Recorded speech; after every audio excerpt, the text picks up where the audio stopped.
राजधानी रांची से जो कचरा निकलता है उसे झीरी के एक बड़े हिस्से में डंप किया जाता है, लेकिन उस डंप करने के बाद अगल बगल के गांव के लोगों को क्या तकलीफ परेशानी होती है वो जानने और समझने के लिए न्यूज़ बाइस्कोप की टीम मौके पर पहुंची है। वहां की सीधी तस्वीरें आपको दिखाते हैं और किस तरह इस झीरी की वजह से जो खेत खलियान है वो बर्बाद हो रहे हैं। ज़मीन मालिक हैं वो निगम का चक्कर काट रहे हैं ताकि उनकी ज़मीन निगम ले ले और उसके बदले में कुछ पैसे मिल जाए, ताकि इस ज़मीन का कोई इस्तेमाल तो होना नहीं है। मेरे पीछे जो ज़मीन आपका टुकड़ा आप देख पा रहे हैं ये ठीक झीरी से लगा हुआ ज़मीन का टुकड़ा है और देख पाएंगे किस तरह से यहाँ पर जो पूरा का पूरा जो कचरा है वो फैल चुका है और जो पानी रिस कर आता है वो पूरे के पूरे ज़मीन को है वो बर्बाद कर चुका है। अगर ये ज़मीन रहती तो जाहिर सी बात है यहाँ पर आप खेती बाड़ी की गुंजाइश थी, लेकिन अब कचरे की वजह से ये पूरी की पूरी ज़मीन जो है वो खेती बाड़ी के योग्य नहीं रही है। लिहाजा जो इसके मालिक हैं, जो इसके स्वामी हैं, वो कहीं ना कहीं अब चाहते हैं कि इस ज़मीन के टुकड़े को निगम अपने अंदर ले ले। तस्वीरें आपके सामने हैं और सामने वो आपको तस्वीर भी दिख रही होगी कचरे का जो पहाड़ बना हुआ है। जब बरसात के दिन में जब बारिश लगातार होती है, मानसून का सीज़न चलता है, तो वहाँ से जो पानी बह करके इस खेत में आती है, फिर वहाँ का जो नज़ारा है वो देखने लायक रहता है। किस तरह से बदबू और जो आसपास गुजरना भी बेहद मुश्किल हो जाता है। ये रिंग रोड में खड़े होकर के यहाँ की तस्वीर हम आपको दिखा पा रहे हैं। आम दिनों में खासकर बरसात के सीज़न में इस रिंग रोड से गुजरना भी आपके लिए बेहद मुश्किल हो जाता है। बिना आप नाक में रुमाल रखे हुए, बिना नाक को बंद किए हुए इस रास्ते से आप गुजर नहीं सकते हैं। आज चूँकि जाड़े का मौसम है, मौसम बेहतर है, लिहाजा थोड़ा मुश्किल नहीं है यहाँ पर आना, लेकिन जो खेत बर्बाद हो चुके हैं, जो ज़मीन बर्बाद हो चुकी है, उसकी भरपाई नहीं हो सकती है। हमारे साथ हमारे सहयोगी मदन भी है। चूँकि पिछले दिनों ही हेमंत कैबिनेट ने जो मंजूरी दी है 136 करोड़ से ज़्यादा की राशि का, तो हम ये माने कि जो अगल बगल की जो ज़मीन बर्बाद हुई है उसको कुछ उनको कुछ कंपनसेशन मिल पाएगा, उनके लिए कुछ बेहतर हो पाएगा?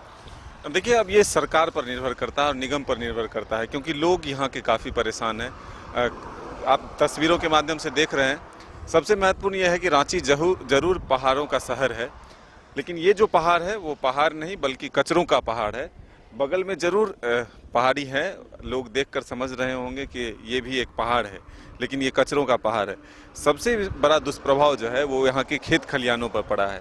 जो गंदगी है वो पानी के साथ मिलकर इनके खेतों में आ जाता है और तमाम जो फसल है वो नुकसान हो जाता है, फसल को नुकसान पहुँचता है, जिससे किसान यहाँ के काफ़ी प्रभावित हैं और उनका यही डिमांड है कि या तो इस डंपिंग यार्ड को यहाँ से हटा लिया जाए और नहीं तो फिर उनके खेत को भी इसी के लिए ले लिया जाए, ताकि उनको एक उचित मुआवजा मिले और वो दूसरे तरफ कहीं जा करके अपना ज़मीन खरीद कर खेती बसर कर सके।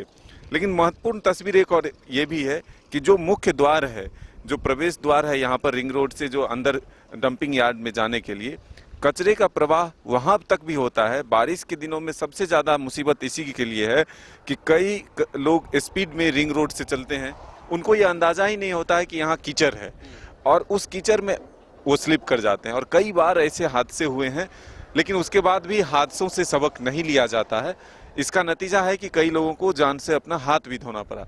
लेकिन सबसे महत्वपूर्ण जो दुष्प्रभाव है वो यहाँ के खेतों पर है, यहाँ के किसानों पर है, उनकी खेती में है।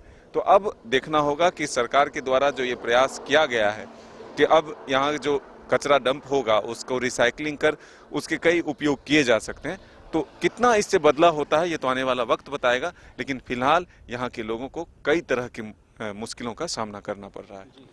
जाहिर सी बात है, एक झीरी की वजह से जो आसपास के गांव हैं वो मुसीबत में जी रहे हैं। वो गांव तो नहीं बदल सकते हैं, लेकिन डंपिंग यार्ड को बदला जा सकता है।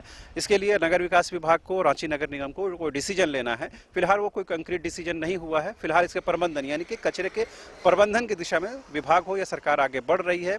इसका कितना फलाफल मिलता है वो देखने वाली बात होगी। लेकिन आसपास के गाँव के लोगों की जो जिंदगी है वो दूभर हो गई है। ना तो वो सही से सांस ले पाते हैं, अगर सांस ले पाते हैं तो मच्छरों के प्रकोप से उनको दो चार होना पड़ता है। फिलहाल मुझे और मेरे कैमरा सहयोगी विकास को दीजिए इजाज़त।